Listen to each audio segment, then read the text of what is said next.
స్తోత్రము. సర్వాధికారి సర్వశక్తిమంతుడా, మీ శ్రేష్టమైన ఘనమైన నామముకు వందనాలు స్తుతులు స్తోత్రం చెల్లించుకుంటున్నాను ప్రభువా. ఈ దినమందు ప్రభా పరిశుద్ధాత్మ తండ్రి శుభవారం దినమా ప్రభా ఈ మందిరం ఆవరణంలో ప్రభా వచ్చినటువంటి ప్రతి ఒక్కరు జ్ఞాపకం చేసుకోనండి ప్రభా. ఇదిగో మనానికి వందనాలు ప్రభా. నీ మాటలు జ్ఞాపించటకు ప్రభా కూడినటువంటి మాకు ఇచ్చినటువంటి ధన్యతను బట్టి నీకు స్తోత్రము ప్రభా. పరిశుద్ధాత్మ తండ్రి ఇదిగో నాన్న చెప్పబడినటువంటి మొదటి మాటను బట్టి నీకు స్తోత్రము ప్రభా. రెండో మాటలు పలుకుటకు మాకు అనుగ్రహించినటువంటి కృపను బట్టి నీకు స్తోత్రము ప్రభా. ఇదిగో తండ్రి నేను మాటలు పలుకుచుండగా ప్రభా. పరిశుద్ధాత్మ తండ్రి నేను నేను కాదు ప్రభా. పరిశుద్ధాత్మ తండ్రి నాలో ఉంటే మీరే మాట్లాడాలి ప్రభా.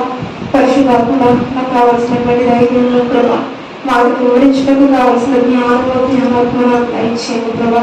నీ నా మహిమార్థమే ప్రభా. పరిశుద్ధాత్మ తండ్రి నా తలంపులు ప్రభా, నా ఆలోచనలు ప్రభా నీకు యోగ్యకరంలోకి ప్రభా. పరిశుద్ధాత్మ తండ్రి నీ నా మహిమార్థమే ప్రభా యొక్క మాటలు పలికేటువంటి జ్ఞానము వివరించేటువంటి జ్ఞానం నాకు దయచేయము.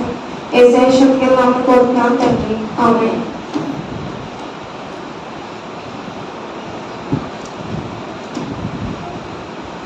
లూకాసు వార్త 23వ అధ్యాయం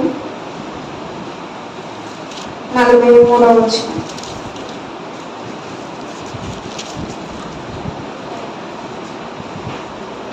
అందుకు ఆయన వానితో, నేను నువ్వు నాతో కూడా పరదేశంలో ఉన్నవని నిశ్చయంగా నీతో చెప్పుచున్నానని.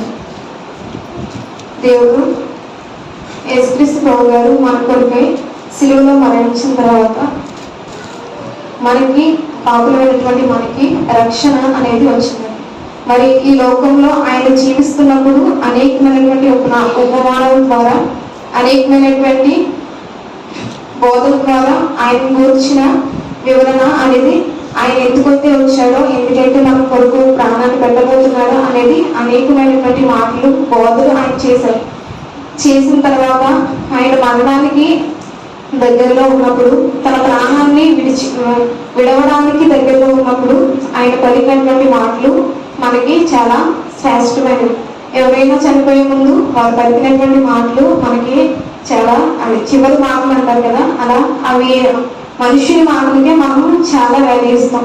మరి దేవాది దేవుడైన యెహోవా మన కొరకు ఈ లోకానికి పంపించినటువంటి ఆ యేసుక్రీస్తు ప్రభు గారు మరణిస్తూ మన కొరకు, మన పాపం కొరకు తన ప్రాణాన్ని విడిచిపెడుతున్నటువంటి ఆ సమయంలో మరి ఆయన ఆ చివరిగా పలుకుతున్నటువంటి ఆ మాటలు మన క్రైస్తవ్యానికి చాలా ముఖ్యమైనవి ఆ యొక్క 7 మాటలు. అయితే ఆ మాటల్లో రెండవ మాట, నేను నీవు నాతో కూడా పరదేశంలో ఉందని ఆయన చెప్తున్నాడు. మరి ఈ మాట ఎవరికి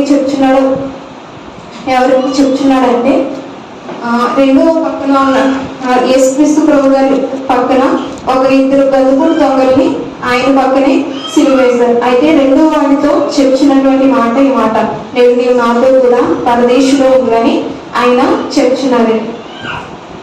మరి మత్తయి సువార్త 27వ అధ్యాయం 51-52 వచనాల్లో మరి యేసుక్రీస్తు ప్రభువారు మరణించిన తర్వాత భూలోకంలో ఏం జరిగిందో, ఎలాగున ప్రపంచం భూలోకం అంతా ఎలాగున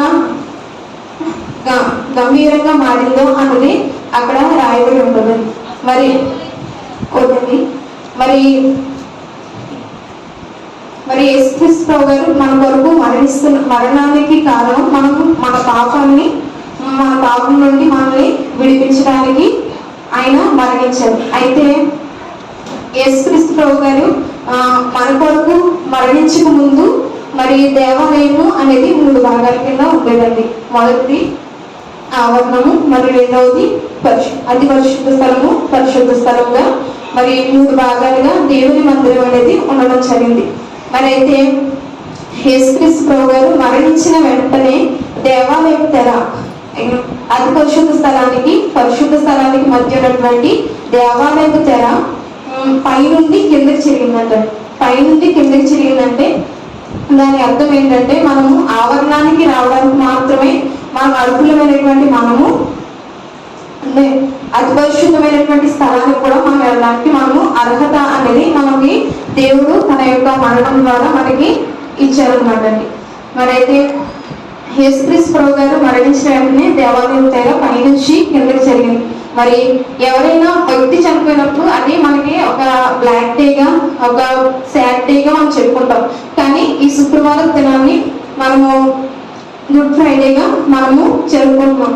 ఎందుకంటే ఇది మానవాళికి మంచి జరిగిన దినం, ఇది మనకి శుభదినం. ఎందుకంటే మనం మన పాపం నుంచి క్షమింపబడి మన పాపం నుండి మనకి విడుదల రావడానికి ఈ యొక్క యేసుక్రీస్తు ప్రభు గారు ఈ దినాన్ని మరణించారు కనుక మనకి రక్షణ అనేది వచ్చింది కనుక, మనకి నిత్య జీవం అనేది వచ్చింది కనుక ఇది మనకి రక్షణ దినంగా, ఇది మనకి గుడ్ ఫ్రైడేగా, శుభ శుక్రవారంగా మనకు ఉందండి. మరి ఆయన కాళ్ళకి మేకులు అనేవి వేశారు. ఎందుకంటే నువ్వు నేను చేసినటువంటి చేతులతోని పాదములతో చేసినటువంటి పాపాలను బట్టి ఆయన చేతులకి కాళ్ళకి మేకులు అనేవి వేశారండి. ఆయన నోటికి చెరుకును అందించారు. చేదు చెరుకుని ఆయన దాహం కొరకు అడిగినప్పుడు చేదు చెరుకుని ఆయనకి నోటికి అందించారు. ఎందుకంటే ఆయన మనము నోటితో చేసినటువంటి పాపములు, మనం నోటితో మాట్లాడినటువంటి తప్పిదమైనటువంటి మాటలను బట్టి ఆయన నోటికి చెరుకును అందించారండి. మరి ఆయన మొహం మీద ఉమ్మేశారు. మన దేహంతో మనం చేసినటువంటి పాపములు, మన సౌందర్యం, మన మొహం మీద సౌందర్యమైనటువంటి ఆయన మొహం మీద ఉమ్మబడింది. ఎందుకంటే మన మొహం చూసి మనం చేసినటువంటి పాపములు బట్టి ఆయన మొహం మీద ఉమ్ము అనేది వేయబడిందండి.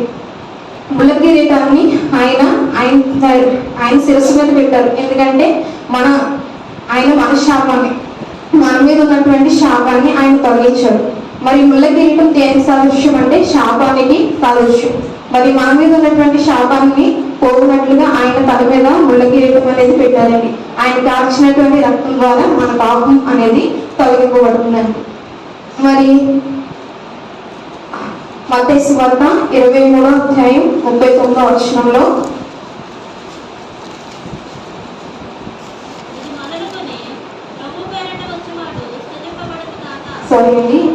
లోక సువార్త 23వ అధ్యాయం 39వ వచనం.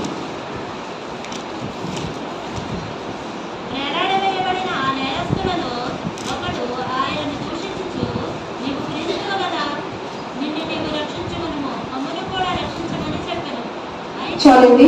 మరి ఈ వచనంలో చూసుకున్నట్లయితే యేసుక్రీస్తు ప్రభు వారి పక్కన ఉన్నటువంటి మొదటి దొంగ చెప్తున్నటువంటి మాటలు, నీవు క్రీస్తు కదా, నువ్వు రక్షించుకో, నువ్వు రక్షించుకుని మమ్మల్ని కూడా రక్షించమని దేవుణ్ణి అతను దూషిస్తున్నాడండి. దూషిస్తూ ఆయన చుట్టుపక్కల ఉన్నవారు కూడా మత్తయి సువార్త 23:39లో మరి అతని చుట్టూ యేసుక్రీస్తు ప్రభు గారి చుట్టూ ఉన్నటువంటి వారు కూడా 3 దినముల్లో నువ్వు మందిరాన్ని పడగొట్టి కట్టగలవు కదా, ఇప్పుడు నువ్వు ఈ సిలువ దిగిరా అని దేవుణ్ణి యేసుక్రీస్తు ప్రభు గారిని దూషిస్తూ ఉన్నారండి. అలాగే ఆయన సిలువకు పైగా యూదుల రాజా అని ఒక హేళనగా ఒక బోర్డు రాసి యూదుల రాజు అని ఒక హేళనగా తన సిలువకు పైగా దాన్ని నిలిపించారండి. మరి అలాగున దూషిస్తున్నటువంటి మనుషుల మధ్యలో ఆయన ఉన్నాడు. అలాగే వాళ్ళు దూషిస్తూనే కాదు, ఈ దొంగ కూడా అదే శిక్షలో ఉన్నప్పటికీ ఆయన పక్కనే ఆయన అనుభవిస్తున్నటువంటి శ్రమలో అతను ఉన్నప్పటికీ అతను మాత్రం దేవుని యొక్క కృపను ఎరగక, దేవుని యొక్క శ్రమను ఎరగక అతడు దేవుని వారితో కలిసి ఇతను కూడా దూషిస్తున్నాడండి.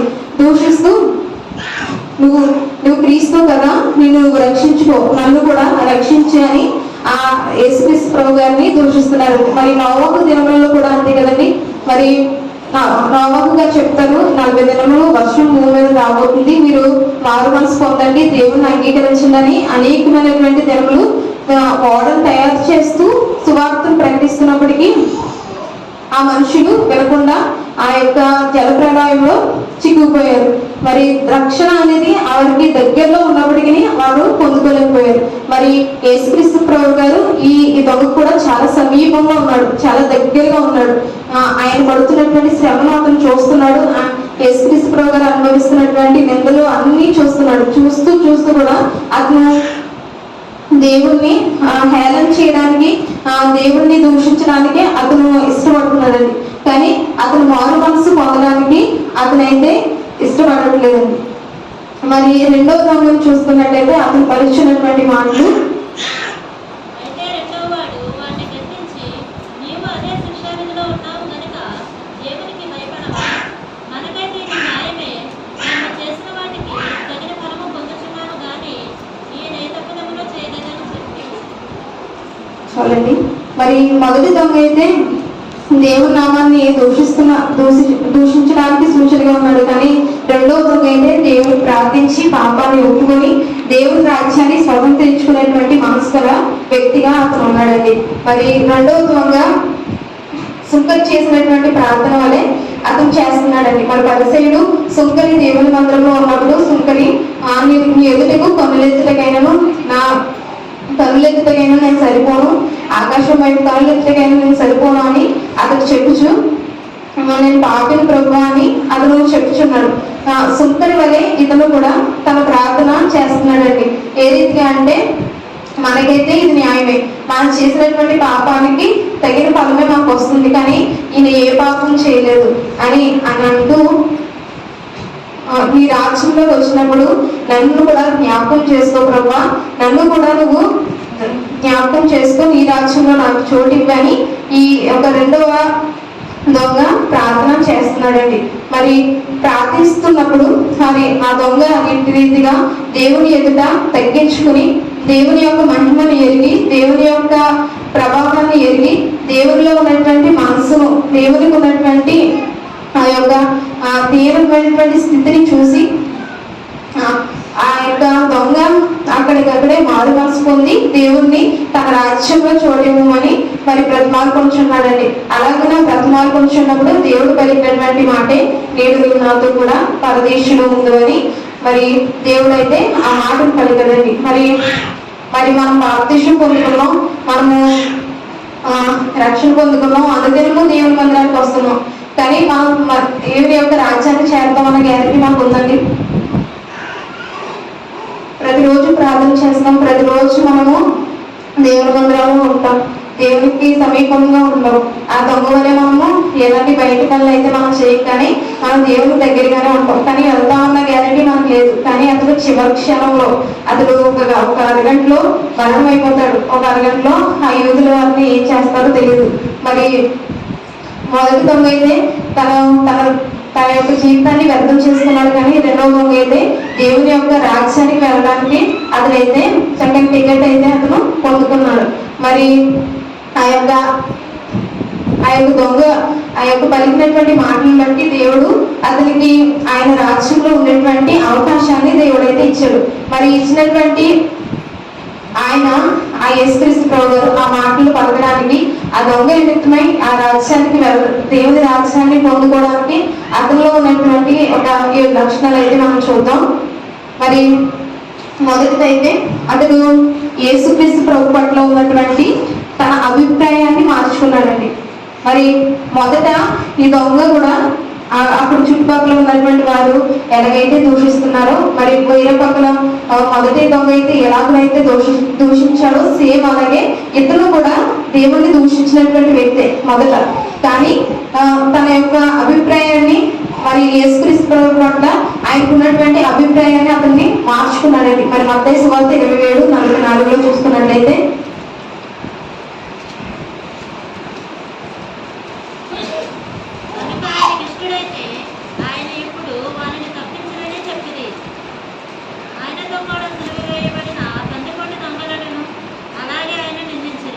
మరి ఇక్కడ వచనాలు చూసుకున్నట్లయితే, ఆయనతో కూడా సిలువ వేయబడిన బందిపోటు దొంగలను అలాగే ఆయనను దూషించింది. మరి వచనంలో చూసుకున్నట్లయితే 2 దొంగలు కూడా మొదట ఆయన దూషించినట్లే ఇక్కడ కనబడుతుందండి.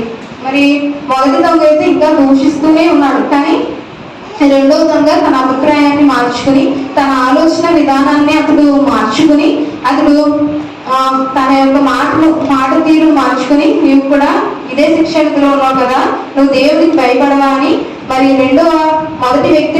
మొదటి దొంగని గద్దించి, మరి మనం కూడా తన యొక్క దేవుని యొక్క రాజ్యంలో చోటిమ్మని అతను అడుగుతున్నాడండి. మరి ఎందుకు అతను తన అభిప్రాయాన్ని ఎందుకు అలా మార్చుకున్నాడంటే, మరి ఆయన దూషించబడుతున్నాడు. అక్కడ ఉన్నటువంటి వారందరూ ఆయన్ని దూషిస్తున్నప్పటికీ అతను యేసుక్రీస్తు ప్రభు గారు మరొక మాట అయితే అక్కడ ఉన్నటువంటి వారిని అనలేదు. నువ్వు యూదుల రాజు కదా, నువ్వు రక్షించుకో, నువ్వు దేవాలయాన్ని పడగొట్టి 3 దినాల్లో కట్టువాడు కదా, నువ్వు ఇప్పుడు సిలువ దిగిరా అని ఆయన దూషిస్తున్నప్పటికీ ఆయన ఎంతలా అక్కడ ఉన్నటువంటి వారు దూషిస్తున్నప్పటికీ ఈయన మరొక బదులు వాళ్ళకి ఇవ్వలేదు, వాళ్ళకి సమాధానాన్ని అయితే ఆయన చెప్పలేదు. ఆయన అనుచున్నటువంటి ప్రతి మాటను ఆయన వినుచున్నాడు కానీ ఆయనకైతే బదులైతే ఇవ్వలేదు. మరి అలాంటి మనసు కలిగినటువంటి యేసుక్రీస్తు ప్రభు గారిని చూసినటువంటి ఆ యొక్క దొంగ తన యొక్క అభిప్రాయాన్ని మార్చుకున్నాడని మరి 1 పేతురు పత్రిక 2:23లో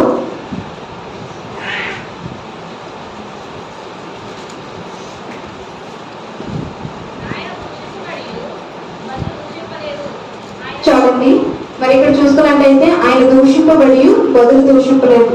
మరి యేసుక్రీస్తు ప్రభు గారు దూషింపబడ్డారు కానీ ఆయన బదులుగా ఎవరిని ఆయన దూషించలేదు. అట్టి మనసును చూసినటువంటి ఆ రెండవ దొంగ తన యొక్క అభిప్రాయాన్ని దేవుడి పట్ల ఉన్నటువంటి తన అభిప్రాయాన్ని మార్చుకుని ఆ యొక్క దేవునికి ప్రార్థన చేయడం అయితే అతను మొదలు పెట్టాడండి. రెండవదిగా ఆయన రాజ్యం లేకపోయినప్పటికీ ఆయన రాజ్యం ఉందని అతను విశ్వసించాడండి. అతన్ని దేవుడిని ఒక రాజుగా అతను చూడగలిగాడు. మరి యోహాను సువార్త 18:36లో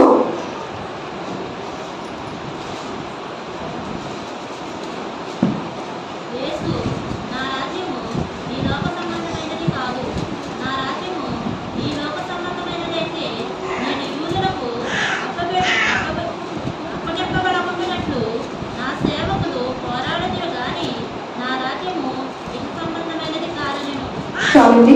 మరి ఈ వచనంలో చూస్తున్నట్లయితే దేవుడి రాజ్యము ఒకటి ఉందని, దేవుడి రాజ్యము ఈ సంబంధమైనది కాదని, అది పరలోక సంబంధమైనదని ఇక్కడ రాయబడి ఉందండి. మరి ఈ దొంగ దేవుని యొక్క రాజ్యము ఉందా లేదో అతనికి విశ్వసించడానికి నమ్మడానికి ఒక అవకాశం అనేది లేనప్పటికీ అతడు ఒక దేవుణ్ణి రాజుగా చూశాడు. యేసుప్రభు గారిని ఒక రాజుగా అతడు చూడగలిగాడండి. అది రెండవ కారణం. మరి మూడవది అయితే విశ్వాసానికి ఆధారం లేనప్పుడు అతడు విశ్వసించాడండి. రోమపత్రిక 10:17లో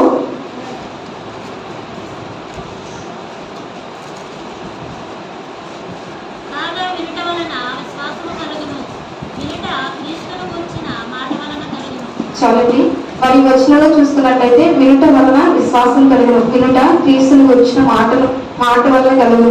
మరి మనం వినడం వలన మనం అందరం కూడా దేవుని గురించి వినడం వలన మనం అందరం కూడా రక్షింపబడ్డాం. మనము దేవుడు ఎప్పుడు పుట్టాడో మనం చూసామండి. దేవుడు ఎలా ఉన్నాడో మనం చూసామా? 2000 సంవత్సరాల క్రితం జరిగినటువంటి ఒక సందర్భాన్ని, ఆయన ఈ లోకంలో జీవించిన విధానాన్ని మనం చదువుకున్నాం. పాస్టర్ గారు చెప్తే మనం విన్నాం, విని విశ్వసించాం. మనం విశ్వసింపబడినాము ధన్యులు. అయితే ఈ దొంగ కూడా అలాగనే దేవుని వైపు చూసి ఆయన విశ్వసించి, విశ్వాసానికి ఆధారం లేనప్పటికీ ఆయన విశ్వసించి దేవుని నమ్మాడండి. మరి యోహాను సువార్త 20:29లో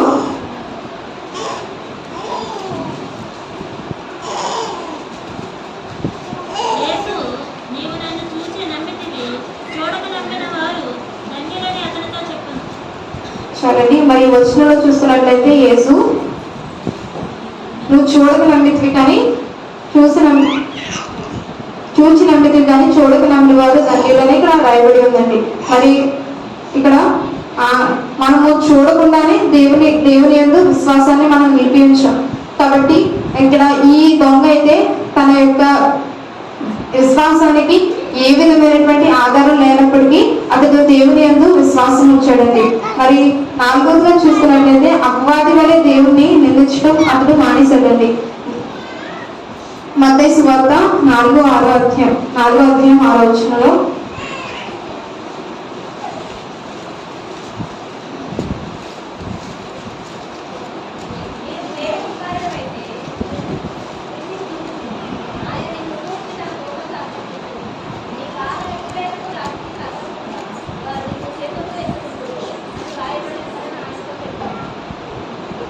మరి ఈ వచనంలో చూసుకున్నట్లయితే అపవాది గాడు దేవుణ్ణి శోధిస్తున్నాడండి.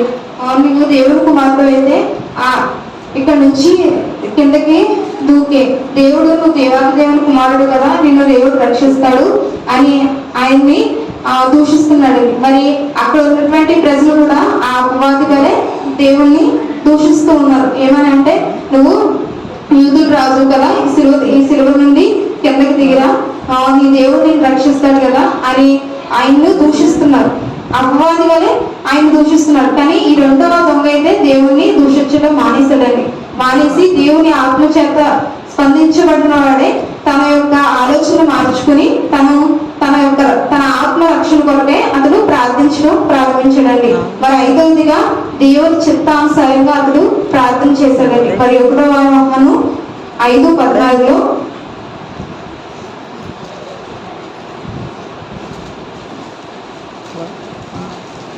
ఆయనను బట్టి మనకు కలిగిన ధైర్యమేదనగా ఆయన చిత్తానుసారముగా మనమేది అడిగినను ఆయన మన మనవి ఆలకించునన్నది. చూడండి, మరి ఇక్కడ వచనంలో చూస్తున్నట్లయితే మనము దేవుని చిత్తానుసారంగా ఏది అడిగినప్పటికీ దేవుడు అది మనకి అనుగ్రహించేటువంటి వారుగా ఉన్నాడండి. మరి దేవుడి చిత్తానుసారంగా ఇతనికి అయితే రెండో దొంగకి అయితే మారుమాసు లేదు, అప్పటికి రక్షణ అనేది లేదు. కానీ దేవుడి చిత్తానుసారంగా ప్రార్థించాడు కాబట్టి అతడు వెంటనే దేవుని యొక్క రాజ్యాన్ని పొందుకోగలిగాడండి. మరి 6వదిగా అతను దొంగతనం చేశాడు కాబట్టి అతడు పాపి. కానీ అతను దొంగతనం చేశాడు కాబట్టి పాపి కదండి. మరి ఇప్పుడు కూడి ఉన్నటువంటి మనందరము కూడా జన్మతః మనం అందరం పాపులమే కదా.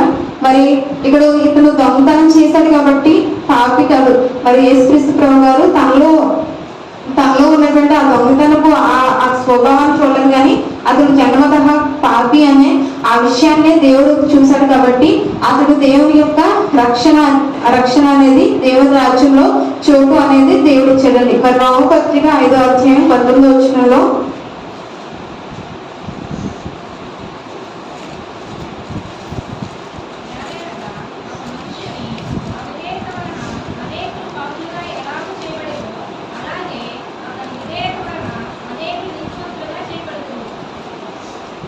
మరి ఈ వచనంలో చూస్తున్నట్లయితే ఒక మనుషుని అవిధేయత వలన పాపులుగా ఎలాగూ చేయబడుతురో అలాగే ఒకరి విధేయత వలన అనేకులు నీతిమంతులుగా చేయబడుతురు. మరి ఈ వచనంలో చూస్తున్నట్లయితే ఆదాము గారి ద్వారా మనకి ఈ లోకంలో పాపం అనేది వచ్చిందండి, అదే అవిధేయత. మరి యేసుక్రీస్తు ప్రభు గారు చూపినటువంటి విధేయతను బట్టి ఈ లోకానికి రక్షణ అనేది వచ్చిందండి. మరి అది విధేయత. మరి దేవుడు చూపినటువంటి ఆ యొక్క విధేయతను బట్టి ఆ పాపికి కూడా రక్షణ అనేది వచ్చిందండి. మరి 1 కొరింథీ పత్రిక 15:45లో,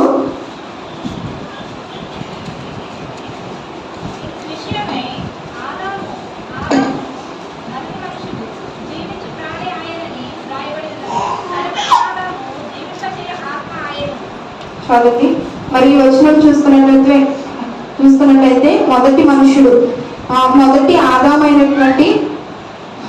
ద్వారా ఈ లోకానికి పాపం అనేది వచ్చిందని. మరి కడపటి ఆదాము అనగా యేసుక్రీస్తు ప్రభు వారు ఈ లోకానికి రావడం ద్వారా ఈ లోకానికి రావడం ద్వారా మనకి రక్షణ అనేది వచ్చిందండి. మరి యేసుక్రీస్తు ప్రభు వారు ఆ పాపిలో పాపాన్ని చూడలేదండి. మరి అది జన్మతః పాపి. అక్కడ అలాగైతే అది దొంగతనమే చేసి పాపం లేదు. మరి మన ఇక్కడ కూడినటువంటి మనందరం కూడా పాపం చేసిన వారమే. ఆ పాపాన్ని దేవుడు చూశాడు, కానీ అది దొంగ అని అతన్ని నిందించడం కానీ ఏం చేయకుండా అతను చేసిన ప్రార్థన ఆలకించి అతనికి నిత్య జీవం అనేది ఇచ్చాడండి. మరి 7వదిగా అతను దేవుడికి భయపడ్డాడు. కీర్తనలు 85:9వ వచనంలో,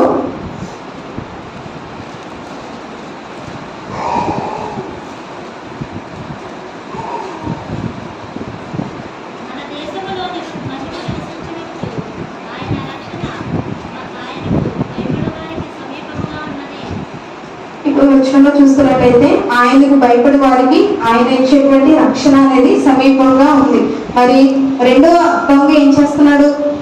నువ్వు మొదటి దొంగను గర్దిస్తూ నీకు దేవునికి భయపడవని దేవునికి అతను భయపడుచు నీ రాజ్యంలోకి వచ్చినప్పుడు నన్ను జ్ఞాపకం చేసుకొని తన విధేయత కలిగి దేవునికి ప్రార్థన చేస్తున్నాడు, దేవునికి భయపడుతున్నాడు. కాబట్టి అతనికి రక్షణ అనేది వచ్చిందండి. మరి మొదటిగా యేసు ప్రభు పట్ల ఆయనకున్నటువంటి అభిప్రాయాన్ని అయితే అతను మార్చుకున్నాడండి. రెండవదిగా దేవుని రాజ్యం ఉందని దేవుడు యొక్క రాజుగా అతడు అంగీకరించాడండి. మళ్ళీ మూడవదిగా విశ్వాసానికి ఆధారం లేనప్పుడు అతడు విశ్వసించాడండి. నాలుగవదిగా అపవాది వలె దేవుని నిందించడం మానేశాడండి. మరి ఐదవదిగా దేవుని చిత్తానుసారంగా ప్రార్థన చేయడం, దేవుని చిత్తానుసారంగా దేవునికి మొరపెట్టడం, అతడు ప్రార్థన చేయడం మొదలుపెట్టాడండి. మరి ఆరవదిగా దొంగతనం అతని యొక్క స్వభావం అయినప్పటికీ దేవుడు తనలో ఉన్నటువంటి పాపాన్ని చూడలేదు. కానీ దేవుడు తన జన్మతహాతుడు పాపి అన్నటువంటి విషయాన్ని దేవుడు ఆ విషయాన్ని చూశాడు. అలాగే దేవునికి అతడు భయపడ్డాడు కాబట్టి దేవుని యొక్క రక్షణ అనేది అతడు పొందుకోగలిగాడండి. మరి రెండవ దొంగ తన మనసు, తన ఆలోచన అన్నింటినీ మార్చుకుని దేవుని యొక్క రక్షణ అనేది పొందుకోవడానికి ఇష్టపడ్డాడండి. మొదటి దొంగ అయితే దూషించాడు, కానీ రెండవ దొంగ తన మనసును, తన ఆలోచన, తన అభిప్రాయాలన్నింటినీ మార్చుకుని దేవునికి విధేయత చూపి ప్రార్థన చేయగలిగాడండి. మనం కూడా ఆ యొక్క రెండవ దొంగ వలె మనం ఏ స్థితిలో ఉన్నప్పటికీ, మన పాపస్థితి ఏదైనప్పటికీ మనము ఆ దొంగ వలె మనం ఏ స్థితిలో ఉన్నా దేవుడు మన ప్రార్థన ఆలకించి ఆయన రాజ్యాన్ని ఇస్తాడు కనుక మనం ఏ పాపస్థితిలో ఉన్నప్పటికీ మనం దేవునికి ప్రార్థించి దేవుని యొక్క రాజ్యాన్ని స్వతంత్రించుకునే వారుగా మనం ఉందాం. అట్టి కృప దేవుడు మనందరికీ అనుగ్రహించుగా.